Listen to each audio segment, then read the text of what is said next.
남부산교회 성도님 여러분 반갑습니다. 저는 고신대학교 신학과 우병훈 교수입니다. 저는 여러분들과 함께 오늘 오직 믿음의 교리에 대해서 살펴보고자 합니다. 라틴어로 솔라 피데라고 하는데요. 이 오직 믿음으로의 교리가 어떤 의미를 가지고 있으며 또 왜 중요한지, 그리고 그것이 우리 삶과 어떤 연관성이 있는지를 한번 살펴보고자 합니다. 여러분, 종교개혁의 5대 모토가 있죠. 그것을 우리는 오직 성경, 오직 은혜, 오직 믿음, 오직 그리스도, 오직 하나님께 영광이라고 부릅니다. 이 오직이란 말이 계속해서 반복되기 때문에 이것을 우리는 5가지 오직, five solas라고 영어로 그렇게 부르는데 5가지 오직의 교리라고 부릅니다. 특별히 그 중에서 우리는 이 오직 믿음의 교리에 대해서 한번 살펴보도록 하겠습니다. 여러분, 이 오직 믿음이라는 말 뒤에 어떤 단어가, 어떤 말이 붙으면 제일 적절할까요? 오직 믿음으로 살아가자? 그것도 좋은 말인데 딱 맞는 대답은 아닙니다. 오직 믿음으로 구원받는다? 예, 그것도 아주 정답에 가깝지만 제가 원하는 대답은 아닙니다. 이 오직 믿음 뒤에 제일 적절하게 붙는 말은 오직 믿음으로 의롭다고 여김을 받는다는 것입니다. 예. 이것을 우리는 이신칭의 교리라고 그렇게 부르죠. 한자어로 믿음으로써 의롭다고 일컬어진다. 예. 의롭다고 불린다. 의롭다함을 받는다. 이런 뜻입니다. 이것을 좀 더 줄여서 칭의론이라고 부르는데요. 여러분, 이 종교학자 마틴 루터를 여러분들 다 아실 것입니다. 이 종교학자 마틴 루터는요, 이신칭의론이 너무나 중요하기 때문에 이 칭의론은 교회와 모든 신앙의 태양 자체이며 낮이며 빛이 된다, 이렇게 말을 했습니다. 왜냐하면 이 이신칭의 교리가 서면 교회가 서고 그것이 넘어지면 교회도 넘어지기 때문에 그런 것이죠. 그렇다면 도대체 이 이신칭의 교리가 어떤 의미를 가지고 있길래 이 교리가 그렇게 중요할까요? 저는 이 교리가 성경적으로 어떤 의미를 가지고 있는지, 그리고 또 종교개혁자들은 이 교리에 대해서 어떤 설명을 했는지 여러분들과 함께 나누고자 합니다. 이신칭의론의 첫 번째 의미는요, 구원이란 것은 오직 하나님의 은혜로, 그리고 오직 믿음으로 받는다는 사실입니다. 여러분, 구원을 은혜로 받을까요? 아니면 믿음으로 받을까요? 아니면 둘 다 다일까요? 예, 역시 둘 다 다겠죠, 그죠? 우리는 구원을 하나님의 은혜로 받지만 또 동시에 믿음으로 받는다고 볼 수가 있습니다. 그런데 여러분, 이 둘 중에 무엇이 더 먼저냐 하는 것이 중요합니다. 여러분, 제가 한 가지 비유를 한번 들어보겠습니다. 제가 수영을 아주 잘합니다. 예. 안 믿으시는 분들이 있는 것 같은데 믿어주시기 바랍니다. 예. 오직 믿음. 제가 수영을 아주 잘하는데요. 한 번은 저기 그 해운대 바닷가에 갔다가 어떤 사람이 물에 빠졌다는 것을 이제 제가 보고 이제 그 줄을 가지고 가가지고 수행해가지고 그 사람에게 줄을 던져줘가지고 그 사람이 이제 그 줄을 잡고 나왔다고 한번 상상해 보시기 바랍니다. 예, 실제로 있었던 일이 아니고 그런 일이 있었다고 상상해 보시기 바랍니다. 그랬을 때 여러분, 제가 그 사람에게 줄을 딱 던져주고 그 사람이 줄을 딱 잡아가지고 그 사람이 물에서부터 건짐을 받았는데요. 이 건짐을 받은 이유를 우리가 생각해 볼 때에 제가 이 밧줄을 던져 주었기 때문에 그 사람이 물에서 빠져나올 수 있었습니까? 아니면 그 사람이 밧줄을 잡았기 때문에 물에서 빠져나올 수 있었습니까? 아니면 그 둘 다가 다 있었기 때문에 그 사람이 그 물에서 빠져나올 수 있었습니까? 예, 역시 둘 다가 다 있었기 때문에 그 사람이 물에서 건짐을 받았다고 볼 수 있죠, 그죠? 네. 그런데 여기서 무엇이 먼저냐 하는 것을 제가 한번 질문을 해보겠습니다. 제가 밧줄을 던져준 것이 먼저일까요? 아니면은 그 사람이 밧줄을 잡은 것이 먼저일까요? 예, 너무나 쉽죠, 여러분. 예, 제가 밧줄을 던져준 것이 먼저입니다. 그 사람이 아무리 잡으려고 해도 제가 밧줄을 던져주지 않았으면 그 사람은 그것을 잡을 수가 없을 것이기 때문에 그런 것이죠. 그러니까 여러분, 비유하자면은 제가 이렇게 밧줄을 던져준 것, 이것이 바로 이 하나님의 은혜에 해당되는 것이라고 볼 수 있고, 그 사람이 밧줄을 잡은 것, 이것이 믿음에 해당되는 것이라고 볼 수가 있습니다. 물론 여러분, 우리가 기억해야 될 것은 그 사람이 밧줄을 잡게 되는 것, 이 믿음도 역시 은혜의 역사입니다. 은혜의 결과입니다. 그런데 굳이 이제 순서를 따지자면은 은혜가 먼저 와야 되고 그 다음에 이제 그에 대한 반응으로서 그 결과로서 이 이제 믿음이 따라온다는 것입니다.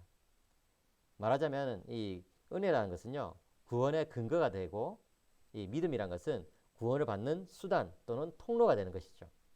그래서 여러분 우리는 은혜로 구원받지만 또 믿음으로 구원받는다는 이 두 가지 사실을 이렇게 잘 정리를 해야 될 것입니다. 우선적으로는 뭐가 먼저 나온다고요? 은혜가 먼저 나온다는 것을 꼭 기억하시기 바랍니다. 그리고 이제 둘째로 이 칭이라는 것은 단회적인 사건이라는 것을 우리는 기억해야 됩니다. 이 여러분 이 단회적이라는 말은 무슨 뜻입니까? 딱 한 번 있다 이런 뜻이죠, 그죠? 그러니까 칭이라는 것이 뭐 두 번 이렇게 있다든지 또는 뭐 칭이라는 것이 이렇게 계속해서 여러 번 있다든지 이런 것이 아니라 칭이는 딱 한 번 있는 것입니다. 언제요? 우리가 예수님을 믿을 때 딱 한 번 칭의를 받는 것이죠. 그래서 로마서 5장 1절을 보시면요. 이런 말씀이 나옵니다. 로마서 5장 1절. 그러므로 우리가 믿음으로 의롭다 하심을 받았으니 우리 주 예수 그리스도로 말미암아 하나님과 화평을 누리자라고 하고 있죠. 그렇죠? 예. 그렇습니다, 여러분. 우리는 믿음으로 의롭다 하심을 딱 한 번 받는 것입니다. 그렇게 믿음으로 의롭다 하심을 받으면 어떻게 됩니까? 이제 우리 주 예수 그리스도로 말미암아 하나님과 화평을 누릴 수 있는 그런 그 지위를 얻게 되고 그런 상태에 들어가게 되는 것이죠. 이것이 바로 이신칭의가 되겠습니다. 여러분 로마서 8장 33절 34절을 한번 볼까요?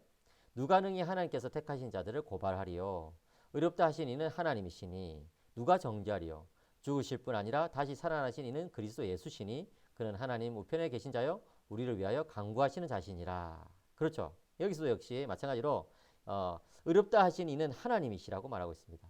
이 하나님께서 우리를 의롭다고 하시면 더 이상 누가 정죄할 사람이 있습니까? 정죄할 그런 존재가 있습니까? 사탄이 우리를 정죄할 수 있습니까? 없는 것이죠. 예, 34절에 바로 그것을 말하고 있습니다. 누가 정죄하리요? 대답은 정죄할 자가 없다는 것이죠. 왜? 죽으실 뿐 아니라 다시 살아나신 이는 예수 그리스도시고 그분이 하나님 보좌 우편에서 우리를 위해서 간구하시기 때문에 한 번 받은 구원은 절대로 취소될 수 없다는 것입니다. 이 사실을 여러분들이 잘 기억해야 됩니다. 예, 왜 제가 이것을 강조하느냐? 어떤 사람들은 이 칭의를 두 번 일어난다 이렇게 이야기를 합니다.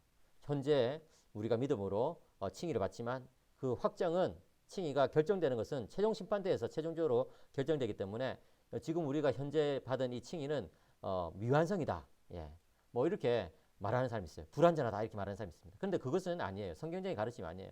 이 로마서 5장 1절 그 다음에 8장 33절 34절은 칭의는 딱 한 번 우리가 예수님 믿을 때 주어지는 것이고 또 그것은 앞으로 계속해서 이어지고 그 효력이 나타난다 이렇게 이야기를 하고 있지 않습니까? 그러니까 여러분들이 이 칭의가 이 단회적 사건이라는 것 딱 한 번 있는 하나님의 은혜라는 것을 여러분들이 기억하셔야 됩니다. 네, 우리가 예수님 믿을 때 우리는 어렵다함을 받는 것이죠. 그리고 셋째로 우리가 기억해야 될 것은 칭의와 성화는 서로 구분되지만 또 연결된다는 거예요. 여러분 칭의와 성화는 다릅니다. 또 어떤 사람들은 칭의는 곧 성화다 이렇게 말하는 사람이 있습니다. 특별히 로마 가톨릭이 그렇게 가르치거든요. 로마 가톨릭은요 이 칭의와 성화를 섞어버려 가지고 칭의와 성화는 사실은 같은 것이다 이렇게 이야기하면서 그 사람들은 이 칭의를 칭의라고 부르지 않냐고 의화라고 부릅니다. 의화, 의롭게 되어 간다 이런 뜻이죠. 예. 근데 칭의라는 것은 우리가 예수님을 믿을 때에 비록 우리는 죄인이지만 예수 그리스도의 공로로 인해서 예수 그리스도의 그 십자가의 능력으로 인해서 우리가 의롭다함을 벌써 받는다는 것이거든요. 예. 의롭다고 여김을 받는 것이고 예수 그리스도의 의를 덧입는 것이고 전가받는 것이거든요. 예. 그렇기 때문에 이 성화와는 구분되는 거예요. 성화는 뭡니까? 이렇게 의롭다함을 받은 사람이 거룩한 삶을 실제로 살아가는 것을 우리는 성화라고 합니다. 예. 거룩하게 되어 간다는 뜻이죠. 그죠? 그렇기 때문에 칭의와 성화는 절대로 섞어서는 안 돼요. 예. 절대로 같다고 봐서는 안 됩니다. 어떤 사람들은요, 칭의와 성화가 서로 같다 이렇게 이야기하는 사람들이 있는데 그것은 성경적인 가르침이 아니에요. 예. 칭의와 성화는 구분됩니다. 그런데 연결된다는 것이 굉장히 중요하죠. 뭡니까? 칭의의 은혜가 주어지면 반드시 성화의 은혜가 따라온다는 것이죠. 예. 이 사실을 여러분들이 꼭 기억하시기 바랍니다. 루터는요, 이런 말을 남겼습니다. 칭의받은 신자는 선한 일을 해야 하는지 아닌지를 묻지 아니하고 그 일을 이미 해버린다는 거예요. 예, 멋진 말이죠. 무슨 말입니까? 칭의받은 사람은 당연히 거룩한 삶을 살게 되어 있다는 것입니다.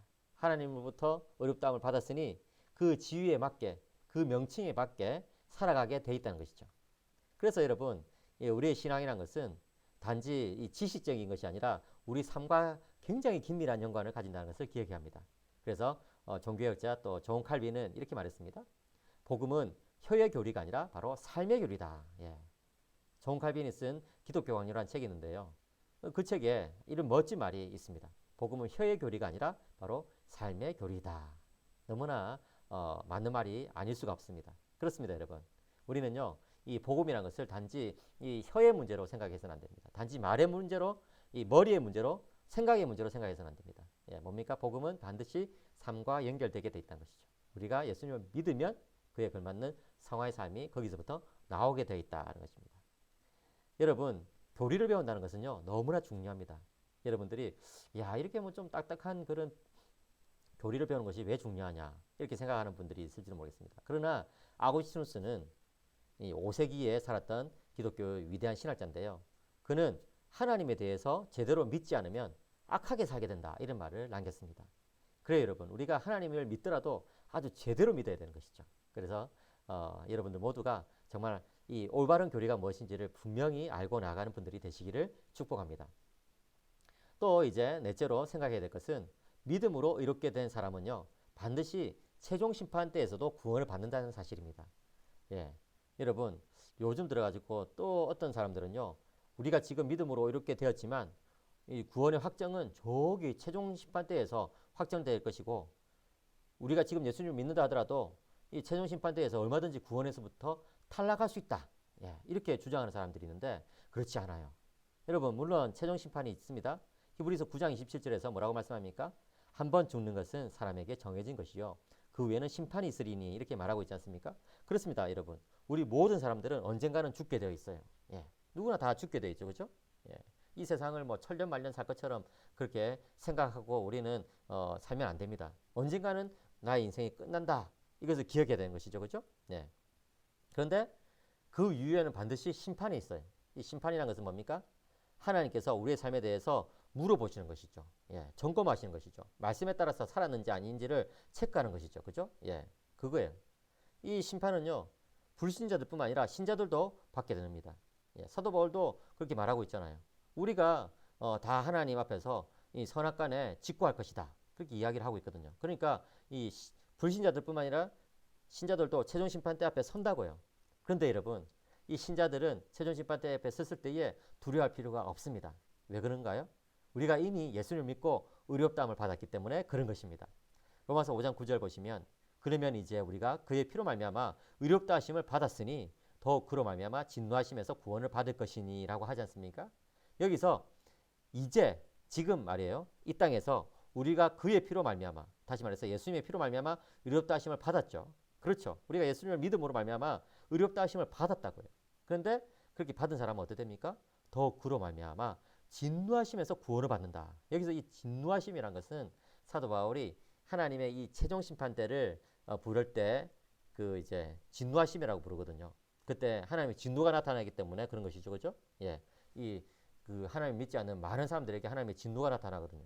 그러니까 사도 바울은 그 최종 심판을 진노하심이라고 부른단 말이죠. 그런데 뭐라고 말합니까? 우리가 이미 의롭다 하심을 받았기 때문에 그 최종 심판 때에서도 구원을 받는다, 안 받는다? 구원을 받는다라고 사도 바울이 이야기하고 있습니다. 그러니까 여러분, 이 로마서 5장 9절의 말씀을 여러분들이 잘 기억해야 돼요. 예. 이 로마서 5장 9절의 말씀을 우리가 잊어버리면요, 내가 지금 여기서 예수를 믿고 의롭다 하심을 받았지만 저기 최종 심판 때에서는 또 불안할지도 몰라, 거기서는 또 구원에서 탈락할지도 몰라, 이렇게 생각할 수 있는데요, 그게 아니라는 거예요, 여러분. 로마서 5장 9절의 말씀을 여러분들이 늘 마음속에 새기시기 바랍니다. 꼭 기억하세요. 믿음으로 이롭게 된 사람은 반드시 최종 심판에서도 구원을 받는다는 사실, 예, 기억하시기 바랍니다. 그 다음에 이제 다섯째로요, 이 신자는 최종 심판 때에서도 역시 참된 믿음으로 구원을 받는다는 것입니다. 이신칭의론에 대해서 우리가 또 오해할 수 있는 것이 뭐냐면은, 지금 이 땅에서는 믿음으로 구원을 받지만 최종 심판 때에서는 행위로 심판을 받는데, 그때는 이 하나님께서 우리의 행위를 달아보시는 것이 아니냐, 이렇게 하면서 이 칭의된 그 믿음이 그 최종 심판 때에서는 뭔가 좀 사라지는 것처럼, 예, 힘을 못 쓰는 것처럼 그렇게 생각하는 사람이 있거든요. 그게 아니에요, 여러분. 구원은요, 믿음으로 받아요. 디도서 3장 5절에 보십시오. 우리를 구원하시되 우리가 행한 바 의로운 행위로 말미암지 아니하고 오직 그의 긍휼하심을 따라 중생의 씻음과 성령의 새롭게 하심으로 하셨나니. 여기 보십시오. 우리가 행한 바 의로운 행위로 구원이 이루어지지 아니하고 뭡니까? 오직 그의 긍휼하심을 따라 중생의 씻음과 성령의 새롭게 하심으로 이제 구원이 이루어지도록 하셨다는 거예요. 그러니까 여러분, 구원은 행위로 이루어지지 않는다고 이야기하고 있어요. 갈라디아서 2장 16절도 마찬가지예요. 이 갈라디아서 2장 16절이 너무나 중요한 구절입니다. 사람이 의롭게 되는 것은요, 율법의 행위로 말미암음이 아니요 오직 예수 그리스도를 믿음으로 말미암는 줄 알므로 우리도 그리스도 예수를 믿나니 이는 우리가 율법의 행위로서가 아니고 그리스도를 믿음으로써 이롭다함을 얻으려 함이라. 율법의 행위로서는 이롭다함을 얻을 육체가 없느니라. 없다고 이야기하잖아요. 그렇죠? 그렇습니다, 여러분. 율법 행위로는 절대로 우리는 이 어렵게 될 수가 없어요. 왠지 아세요? 율법은요, 너무나 세밀하게 우리의 삶의 모든 것들을 이렇게 점검하기 때문에 그 모든 율법을 지킨다는 것은 불가능합니다. 오히려 우리는 매일매일 죄를 쌓아갈 뿐이죠. 그죠? 그런데 여러분, 뭐라고 말합니까? 사도 바울은 그리스도 예수를 믿음으로 구원을 받는다라고 이야기합니다. 그리스도 예수를 믿으면 의롭게 된다는 것이죠. 그래서 우리도 그리스도 예수를 믿나니 이렇게 이야기하면서 이는 우리가 율법의 행위로서 의롭게 되는 것이 아니라 그리스도를 믿음으로써 의롭게 된다는 것을 알기 때문에 그리스도 예수를 믿음으로써 이렇게 되기 위해서 그렇게 이제 예수를 믿는다는 것이죠. 그거예요, 여러분. 사도 바울이 계속해서 이게 중요하기 때문에 갈라디아서 2장 16절에 두 번이나 똑같은 말을 반복하고 있잖아요. 그리스도를 믿음으로써 의롭다함을 받는다. 그렇죠? 율법의 행위로서는 안 된다. 이 말을 각각 두 번씩 반복하고 있다고 해요. 그것을 여러분 기억하셔야 됩니다. 그런데요, 이렇게 이야기하면 또 성경을 좀 잘 아시는 분들은 아이고 목사님 그게 아니라 최종 심판 때에서는요 행위에 따라서 이 심판이 이루어진다는 그런 구절이 있지 않습니까? 이렇게 이야기를 하거든요. 맞아요, 여러분.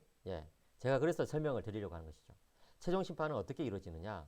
여러분, 최종 심판이 믿음에 따라서 이루어질까요? 아니면 행위에 따라서 이루어질까요? 교회를 오래 다녀도 좀 헷갈린단 말이에요. 왜냐하면은 성경 구절에 어떤 구절들은 심판이 행위에 따라서 이루어진다고 가르치는 구절들이 있기 때문에 그런 거예요.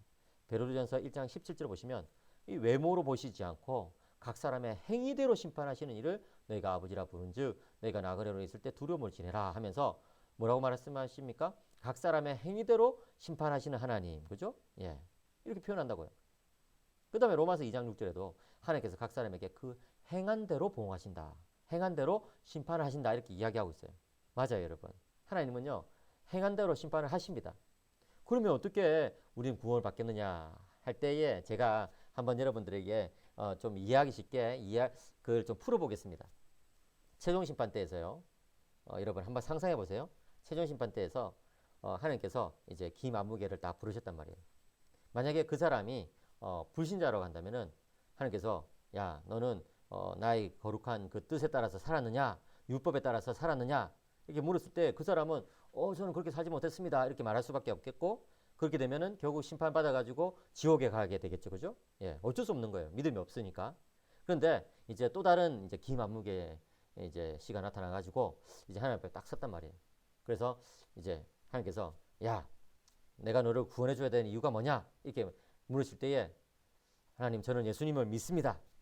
그렇기 때문에 저는 하나님 앞에서 이렇게 구원받을 수 있습니다. 이렇게 말하는 것이죠. 그죠? 그럴 때에 그러면은 하나님께서 이제 좋다 하고 마는 것이 아니라 한 번 더 질문을 하실 거예요. 뭡니까? 너의 믿음이 참된 믿음이란 것을 내가 어떻게 알겠느냐라고 이제 물으실 때에 이 기마무게의 집사님이 이렇게 대답을 해야 되는 것이죠. 하나님, 저는 비록 부족하지만 예수님을 믿는 그 믿음 아래에서 이렇게 부족하지만 이렇게 선행들을 행하였습니다. 이 믿음의 열매들을 이렇게 맺었습니다. 라고 말하게 되는 것이죠. 그럴 때에 하나님께서 그렇구나. 너의 믿음이 정말 참된 믿음이구나. 살아있는 믿음이구나. 라고 하나님께서 말씀해 주신다는 것이죠. 그러니까 여러분 최종 심판은요. 믿음에 따라서 이루어지는 것이 맞아요. 믿음에 따라서 예수님을 믿으면 최종 심판 때에서도 구원받고 예수님을 안 믿으면 최종 심판 때에서 구원을 받지 못하는 것이죠. 근데 여러분 예수님을 믿는 사람이 자신의 믿음이 참되다는 것을 어떻게 증명을 하겠느냐 하는 거예요. 어떻게 보여주겠느냐 하는 거예요. 그것이 뭡니까? 그것이 바로 이 선행의 열매가 되겠습니다. 바로 이 선한 행위가 되겠습니다. 그러니까 여러분 우리의 행위는요 하나님 앞에서는 그 자체로 구원을 가져주는 것이 아니에요. 오직 믿음으로 구원을 받는 것이죠. 다시 말해서 공로나 구원의 근거가 될 수 없다는 거예요. 행위가. 그런데 이 우리의 행위는요. 하나님 앞에서 우리의 믿음이 가짜가 아니라 진짜라는 사실을 보여주는 징표, 표시가 되겠습니다. 예. 그래서 제가 방금 말씀드렸던 이 심판의 그 이야기는 제가 이제 한번 이야기 쉽게 지어낸 이야기인데요. 물론 하나님께서는요. 우리를 보자마자 우리의 믿음이 진짜 믿음인지 가짜 믿음인지 분명히 다 아시죠. 그죠?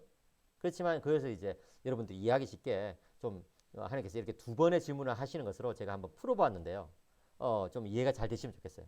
다시 한번 제가 여쭤보겠습니다. 여러분, 우리는 이 땅에서 믿음으로 구원받아요? 아니면 행위로 구원받아요? 예, 믿음으로 구원받습니다. 그렇게 믿음으로 구원받은 우리들이 최종 심판 때 섰을 때에 하나님 앞에서 믿음으로 구원받아요? 아니면 행위로 구원받아요? 예, 믿음으로 구원받습니다. 그러면 행위는 뭐냐 했을 때 행위는 우리의 믿음이 참된 믿음이라는 것을 보여주는 징표, 표시, 믿음의 결과, 믿음의 열매가 되겠다 하는 것입니다. 바로 이 사실을 여러분들이 헷갈리면 안 돼요. 이게 헷갈리기 때문에 어떤 사람들은 막 굉장히 불안한 것이죠. 나의 행위가 이렇게 부족하고 나 선행이 이렇게 부족한데 어떻게 하나. 근데 여러분 루터가 말한 것처럼 행위의 많고 적음이 아니라 그 행위가 정말 참된 믿음에서 나왔느냐 아니냐 하는 것이 중요한 거예요.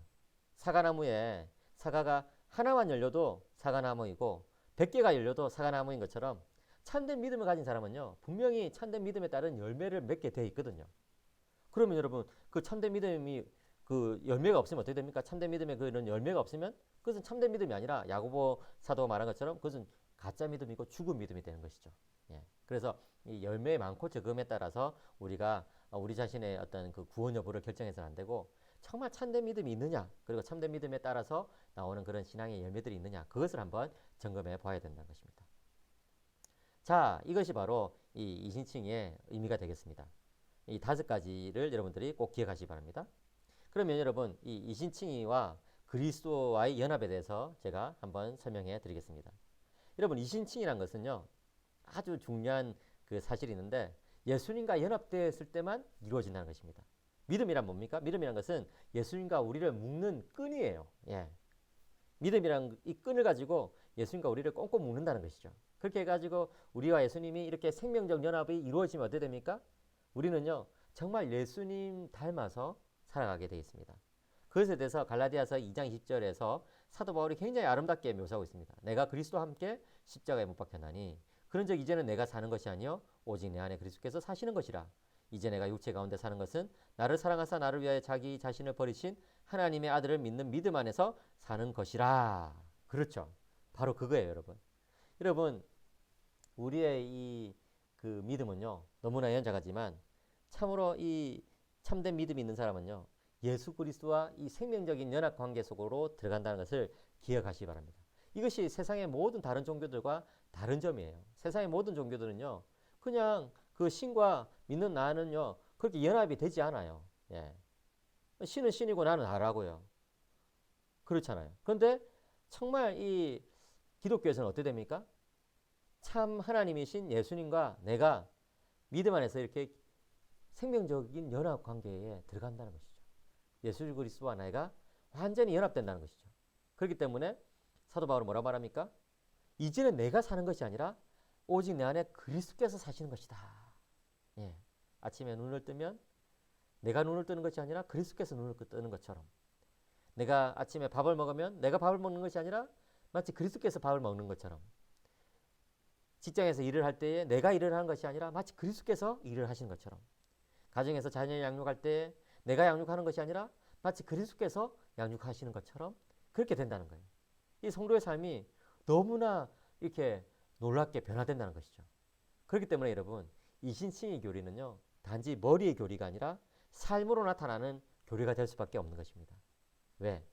이신칭이라는 것이 이루어지는 것 자체는요 예수님과 연합해서 이루어지는 것이거든요. 믿음으로 예수님과 연합된 사람은 예수 그리스도의 의를 덧입게 되고 그렇게 예수 그리스도의 의를 덧입게 된 사람은 그 지위에 맞게 그 상태 변화에 맞게 그 새로운 신분에 맞게 예수님처럼 살아가게 된다는 것이죠. 그러니까 이제 나는 죽고 예수님께서 내 안에 사시는 것이다. 이것을 여러분들이 꼭 기억하시기 바랍니다. 그것이 바로 이신칭의 중요한 결과이자 열매가 되겠습니다. 여러분, 우리가 거룩한 삶을 사는 이유는 뭡니까? 다름이 아니라 그리스도께서 우리를 너무나 사랑하시기 때문에 그런 거예요. 그리스도께서 우리를 사랑하셨기 때문에 우리 대신 십자가에서 죽으셨지 않으셨습니까? 그리고 그리스도께서 우리를 사랑하시기 때문에 다시 죽은 자들 가운데 부활하셔서 우리와 함께 계시고 또 하나님 보좌 우편에서 우리를 위해서 기도해 주고 계시잖아요. 그죠? 하나님 보좌 우편에 계신 예수님께서는요, 성령을 우리에게 보내셔가지고 우리가 정말 예수님과 더불어서 살아갈 수 있도록, 하나님의 뜻에 따라 살아갈 수 있도록 그렇게 해주셨잖아요.